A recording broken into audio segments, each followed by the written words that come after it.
Professor Kleckstar adjusted his 12 ceremonial academic rings, with the practiced smugness of someone who had spent 3 centuries telling other species how intellectually inferior they were. His crystalline exoskeleton caught the light from the lecture hall's bioluminescent ceiling as he surveyed his students with the kind of satisfaction that only comes from knowing you're about to crush someone's dreams. Welcome, beings of the galaxy, to the most prestigious xenobiology examination in known space, he announced, his voice carrying that particular tone professors use when they want you to know they're doing you a tremendous favor by existing. Today, we separate the intellectually gifted from the merely adequate. The lecture hall was packed with the cream of galactic academia. Vorthax students floated in their methane-filled study pods, their tentacles taking notes at impossible speeds. The crystalline hegemony representatives sat in perfect geometric formations, their bodies refracting light in patterns that probably spelled out advanced mathematical theorems. In the back corner, a collective consciousness from the hive worlds buzzed quietly among themselves, sharing thoughts at the speed of quantum entanglement. And then there was Marcus Thompson. Mark sat in the human-sized chair that the university had begrudgingly installed after the Terran Federation had insisted on educational inclusion. He looked exactly like what he was, a 24-year-old guy from Ohio who had somehow talked his way into the most exclusive academic program in the galaxy. His notebook was paper, actual paper. In a room full of holographic displays and neural interfaces, he had brought a ballpoint pen. Ah, yes. Professor Kleckstar's gaze fell on Mark with the kind of benevolent condescension usually reserved for particularly slow children. Our human representative. How delightfully primitive. The Vorthax students gurgled, what might have been laughter, in their methane atmosphere. The crystalline's light patterns shifted to what any xenolinguist would recognize as barely contained amusement. Even the hive mind managed to project a collective sense of superiority that somehow felt like being judged by a committee. Mark just smiled and raised his hand slightly in acknowledgement. He'd gotten used to being the class mascot over the past semester. Humans had only been part of the galactic community for about 50 years, which in cosmic terms was roughly equivalent to showing up to a PhD program with a crayon and a juice box. Now then, Kleckstar continued, warming to his favorite subject, how much smarter he was than everyone else. Today's examination will test your understanding of adaptive xenobiology under extreme conditions. We will explore scenarios that would challenge even the most advanced civilizations in our galaxy. He paused for dramatic effect, which was somewhat undermined by the fact that his species didn't actually have eyelids to narrow meaningfully. You see, survival in hostile environments requires sophisticated biological engineering, advanced technological integration, and most importantly, the kind of complex thinking that can only come from millions of years of evolutionary refinement. Mark dutifully took notes, though mostly he was wondering if the cafeteria still had those weird purple sandwiches that tasted like chicken but were apparently made from some kind of sentient fungus. The ethics of eating sentient food was still something humanity was working through. Your examination will present you with a scenario, Kleckstar announced, clearly building to what he considered the intellectual highlight of his career. A scenario so challenging, so utterly hostile to life, that it has stumped the greatest minds in galactic history. The professor's smugness reached levels that should have required environmental protection warnings. Let us see which of you has what it takes to join the true intellectual elite of our galaxy. The holographic display materialized above the lecture hall, with the kind of dramatic flair that suggested Professor Kleckstar had practiced this moment in front of a mirror. The image showed a planet that looked like it had been designed by someone who really, really hated the concept of life. Behold, Kleckstar announced with the pride of a parent showing off their child's crayon drawing. Designation Omega-7, also known as the Widowmaker among professional terraformers. The planet rotated slowly, revealing surface temperatures that fluctuated between nuclear winter and surface of a star depending on which side was facing its binary suns. Radiation levels that would make a neutron star jealous. Gravity that was apparently set to pancake mode, and an atmosphere composed primarily of what the readout cheerfully labeled as corrosive death vapor. Your task, the professor continued, clearly enjoying himself, is to establish a sustainable colony on this world, using only the biological adaptations available to your species. No terraforming technology, no environmental suits, no cheating with artificial enhancements. A collective intake of breath swept through the room, which was impressive considering half the students didn't technically have lungs. The Vorthak delegation immediately began frantic calculations in their methane pods, tentacles flying across holographic interfaces. One of them started hyperventilating, which, for a Vorthak, involved releasing small puffs of what smelled suspiciously like rotten eggs. The crystalline students shifted into what could only be described as panic geometry, their perfect formations dissolving into chaotic light patterns that hurt to look at directly.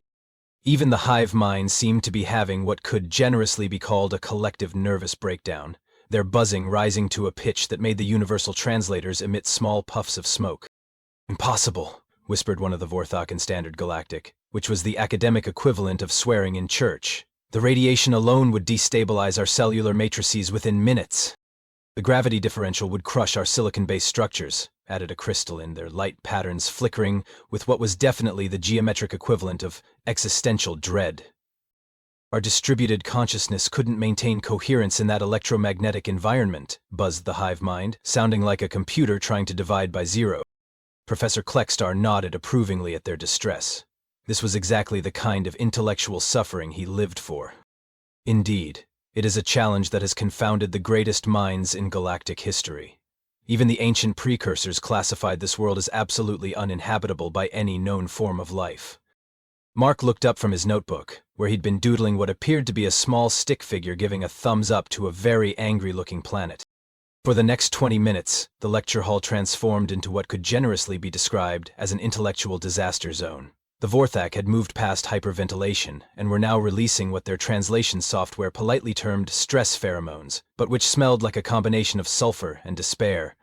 The crystalline students had formed what appeared to be a geometric support group, their light patterns pulsing in synchronized expressions of mathematical hopelessness. The hive mind had actually fragmented temporarily, with different parts of their collective consciousness arguing with each other in a buzzing cacophony that sounded like a swarm of very educated bees having an existential crisis. "Time remaining, 5 minutes, Professor Kleckstar announced, his smugness reaching levels that probably violated several laws of physics. The panic intensified. One Vorthak student started muttering prayers to the great tentacle in the sky. A crystalline actually cracked under the pressure, which was both literal and metaphorical. The hive mind was now arguing so loudly with itself that the universal translators had given up and were just displaying, "Error, a philosophical paradox detected." And through it all, Mark Thompson sat quietly, occasionally glancing up at the holographic planet like he was trying to remember where he'd left his car keys. Finally, with about 30 seconds left on the clock, he raised his hand. The entire lecture hall fell silent. Even the hive mind stopped arguing with itself. "Yes, human Marcus." Professor Kleckstar's tone suggested he was prepared to be patronizingly gentle with whatever adorably simple question the primitive species might ask. Mark said, with the casual tone of someone ordering coffee.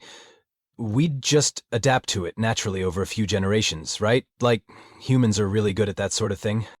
The silence that followed was so complete, it had its own gravitational field. Professor Kleckstar blinked, which for his species involved a complex series of crystalline shutters. "I'm sorry, could you elaborate on this adaptation process?" "Well," Mark shrugged, apparently oblivious to the fact that every advanced mind in the galaxy was staring at him. "We'd probably develop thicker skin for the radiation, maybe some kind of internal cooling system for the heat, stronger bones for the gravity. You know, the usual stuff." A Vorthak made a sound like a deflating balloon filled with confused methane. "And the toxic atmosphere?" Professor Kleckstar asked, his tone suggesting he was speaking to someone who had just claimed they could breathe vacuum. "Oh, we'd probably evolve better lungs. Maybe some kind of filtering system. Humans are really good at processing weird stuff. I mean, we already drink alcohol for fun, and that's technically poison." The crystalline students' light patterns had shifted to what could only be described as the geometric equivalent of a blue screen of death. "The extreme temperature fluctuations," Kleckstar pressed, clearly expecting this house of cards to collapse. "Hibernation during the cold parts, maybe some kind of heat storage system? We already do something similar with fat storage. Plus, humans are pretty good at sweating when it gets hot." Mark paused thoughtfully. "Oh, and we'd probably get really good at making shelters. We're kind of famous for that." The hive mind had gone completely silent, which was apparently the collective consciousness equivalent of fainting. "That's," Professor Kleckstar started, then stopped. His entire worldview was making small, creaking sounds. "That's your answer? Natural adaptation?" "Yeah, pretty much," Mark said cheerfully. "I mean, That's how we got to be humans in the first place, right? Just kept adapting until we could live pretty much anywhere. The examination computer, which had been silent this entire time, suddenly chimed with a pleasant ding. Answer accepted. Examination complete. Professor Clackstar stared at the display like it had just told him that mathematics was actually just a very elaborate practical joke. The entire class erupted into what could generously be called pandemonium, but which sounded more like the universe having a nervous breakdown. Professor Clackstar stood frozen for a full 30 seconds, staring at the examination computer like it had just announced its intention to take up interpretive dance. His crystalline exoskeleton was making small clicking sounds that his species only produced during moments of extreme cognitive dissonance. "There has been an error," he announced, with the kind of forced confidence usually reserved for politicians denying scandals. "The system has clearly malfunctioned. Natural adaptation cannot possibly be a valid solution to a scenario that has stumped the precursor archives for millennia." He gestured dramatically at his personal data interface, which materialized with the kind of holographic flourish that screamed, "I have 3 doctorate degrees and 12 published papers on why everyone else is wrong. Computer, cross-rec sexual diffusing compute the human's proposed solution against the galactic survival database. I want a full analysis of adaptation feasibility for carbon-based bipedal organisms on Omega-7 class worlds." The computer hummed thoughtfully, which was already more consideration than most professors gave to students' answers. Processing request. Analyzing human physiological adaptability, parameters. While the system worked, Professor Kleckstar turned to address his traumatized students with the air of someone about to restore order to the universe. "Class, what we are witnessing is a perfect example of why primitive species should not be allowed in advanced academic settings. The human's answer demonstrates a fundamental misunderstanding of the complexities involved in..." "Analysis complete," the computer interrupted, with what could almost be described as smug satisfaction. "Preliminary findings indicate human adaptation proposal shows 73.2% probability of successful colonization within 15 generations. The professor's clicking intensified to the point where it sounded like a typewriter having a seizure. "That's impossible. Run a deeper analysis. Check the Terraforming Guild records for any attempted settlements on similar worlds. Accessing Terraforming Guild archives, cross-refreshing with human colonial expansion records." The silence stretched for exactly 47 seconds. Professor Kleckstar spent those 47 seconds experiencing what psychologists would later classify as the academic equivalent of watching your life flash before your eyes. Records indicate 17 documented cases of human settlements on planets classified as uninhabitable by galactic standards. Survival rate, 94%. Average adaptation period, 12 to 20 generations. A sound escaped from Professor Kleckstar that his species had no official term for, but which roughly translated to, "the noise you make when everything you believed about reality turns out to be wrong." "Show me the records," he croaked.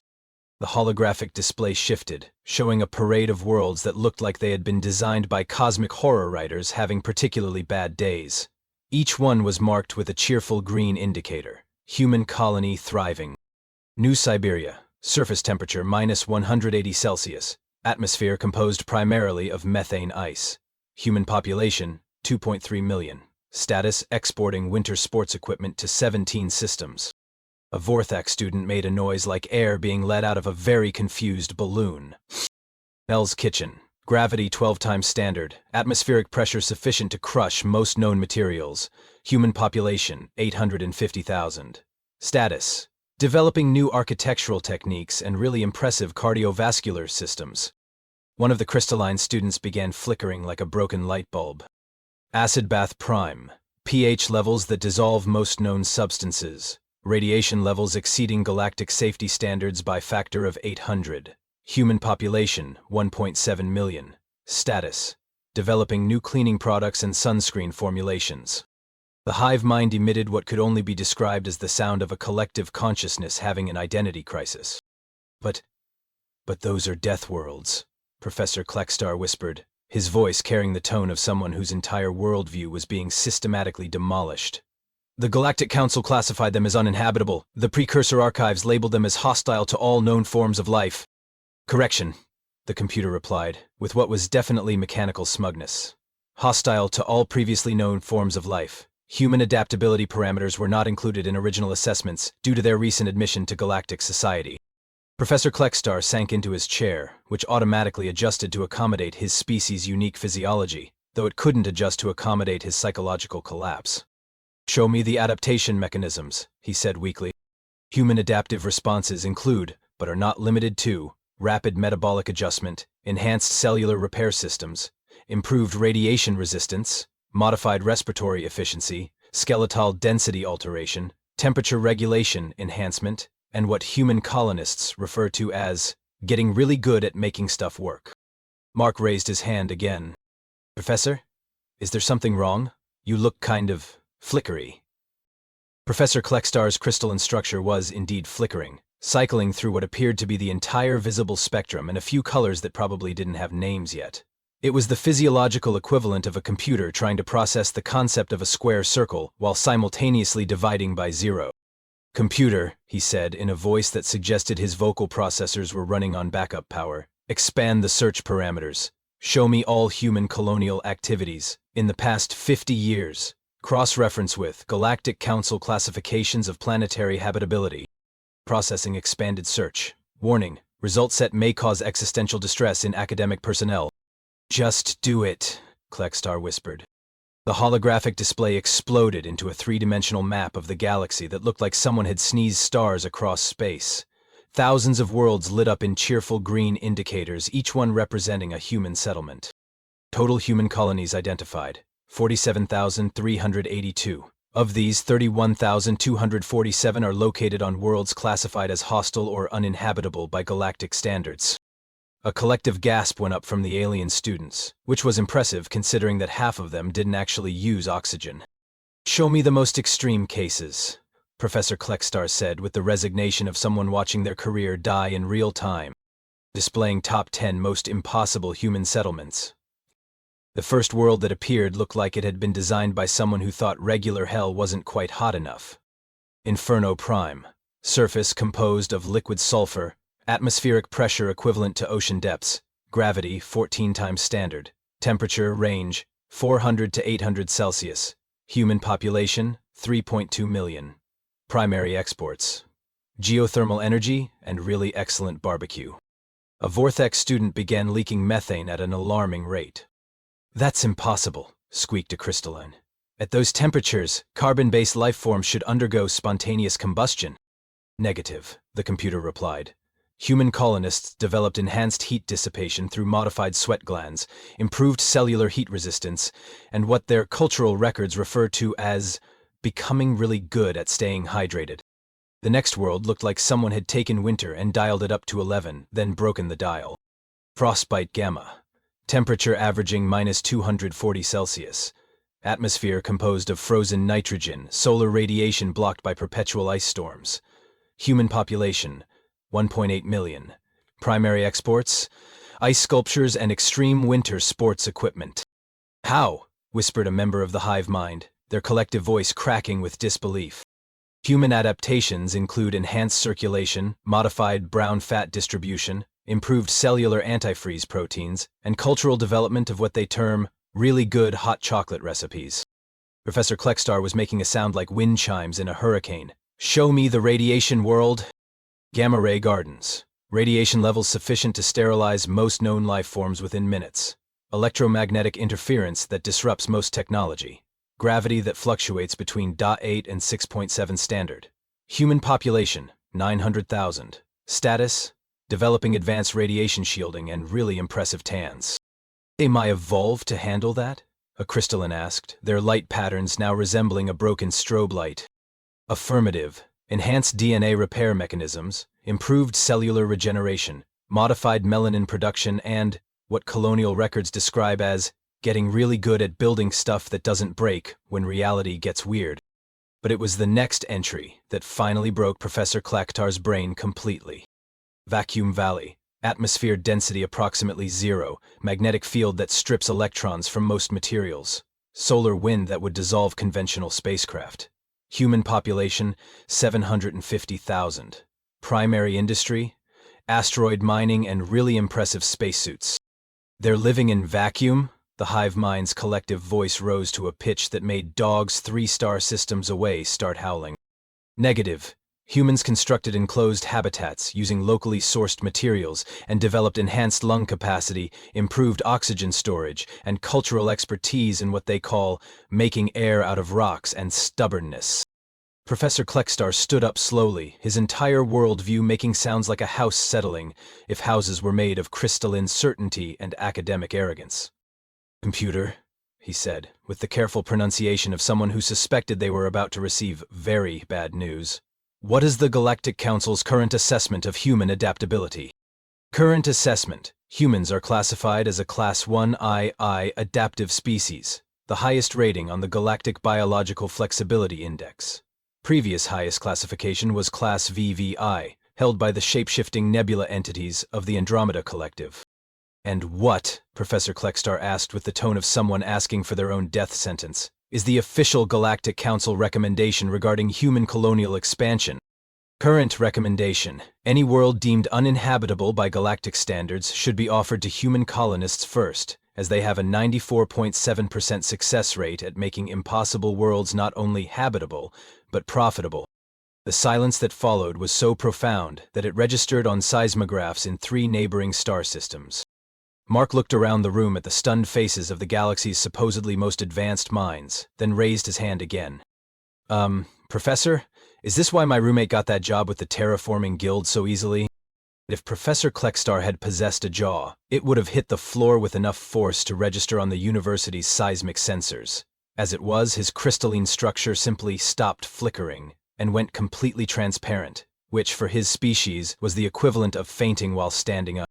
Your roommate works for the Terraforming Guild," he managed to croak. "Oh yeah, Dave got hired right out of high school," Mark said with the casual air of someone discussing the weather. "He's making really good money, too. Something about humans being the only species that looks at a planet covered in acid rain and thinks, I bet I could grow tomatoes there." The computer, apparently deciding that the professor had suffered enough, chimed in helpfully. "Correction. Human success rate for hostile environment agriculture is currently 89.3%, leading to their classification as the galaxy's primary impossible crop specialists." A Vorthak student made a sound like a balloon slowly deflating into despair. "Wait," Mark continued, his expression brightening with the kind of realization that usually preceded either breakthrough discoveries or complete disasters. "Is this why I keep getting recruitment emails from the Colonial Development Corps? I thought they were spam." "Display current human recruitment initiatives," Professor Kleckstar whispered, apparently having developed a masochistic streak. "Current active recruitment campaigns targeting human populations, 847. Primary recruiting organizations, Terraforming Guild, Colonial Development Corps, Hostile Environment Research Division, Extreme Climate Agricultural Consortium, and the Galactic How Did They Survive That Investigation Bureau." Mark blinked. I really should check my email more often." The crystalline students had collectively arranged themselves into what could only be described as the geometric equivalent of the fetal position. The hive mind was buzzing at frequencies that suggested they were having a collective nervous breakdown in 17 different languages simultaneously. "Computer," Professor Kleckstar said with the careful tone of someone who suspected the universe had been playing an elaborate practical joke on him, "what is the current galactic assessment of human intelligence levels?" "Previous assessment, below average due to recent admission to galactic society and primitive technology. Current assessment pending revision based on recent data analysis." "And what would that revised assessment be?" "Characterized by the unique form of intelligence characterized by the ability to find simple solutions to problems that confound advanced civilizations. Current proposed classification, dangerously creative." Mark raised his hand once more. "Professor, I hate to interrupt, but I'm actually supposed to meet my study group after this. We're working on a project about making neutron star surfaces suitable for vacation resorts." The collective sound that arose from the alien students could best be described as the noise you get when you feed the concept of impossibility through a universal translator that's having an existential crisis. "That's impossible," whispered a Vortak. "Neutron stars have gravity that would compress atoms into soup." "Yeah, that's what makes it challenging," Mark agreed cheerfully. "But my teammate Lisa thinks we can solve it with really good anti-gravity sandals and maybe some kind of reinforced beach chairs. She's studying engineering, so she's got ideas." Professor Kleckstar's crystalline structure began making a sound like wind chimes in a blender. "Oh, and Professor," Mark added as he packed up his primitive paper notebook and ballpoint pen, Since I got the question right, does that mean I passed the class? Because I was thinking of double majoring, and the impossible physics department said they have an opening. The professor's response was a series of crystalline chimes that the universal translator decided to render as error cognitive overflow detected. Rebooting worldview. Please stand by. Mark looked around at the room full of the galaxy's most advanced minds, all of whom appeared to be having various species-specific versions of mental breakdowns. Okay, well, if anyone needs me, I'll be in the library, he said helpfully. They've got this really interesting section on planets that shouldn't exist but do anyway. Apparently humans wrote most of it. He headed for the door, then paused and looked back with the kind of helpful expression that usually preceded either really good advice or complete catastrophe. Oh, and if you guys want extra credit, I heard Professor Martinez is offering a seminar on making black holes suitable for retirement communities. I mean, it sounds hard, but humans figured out how to make Antarctica a tourist destination, so how difficult could it be? The door closed behind him with a soft hiss, leaving behind a lecture hall full of supposedly superior alien minds contemplating the uncomfortable reality that the galaxy's newest, most primitive species had apparently been treating the impossible as a Tuesday afternoon hobby project. Professor Kleckstar sat down heavily in his chair, staring at the holographic display that still showed thousands of green indicators marking human colonies on worlds that, according to all known science, should have killed them within minutes. Somewhere in the back of the room, a Vortex student quietly began updating their resume to include, willing to reconsider fundamental assumptions about the nature of reality. The universe, it seemed, had a sense of humor after all.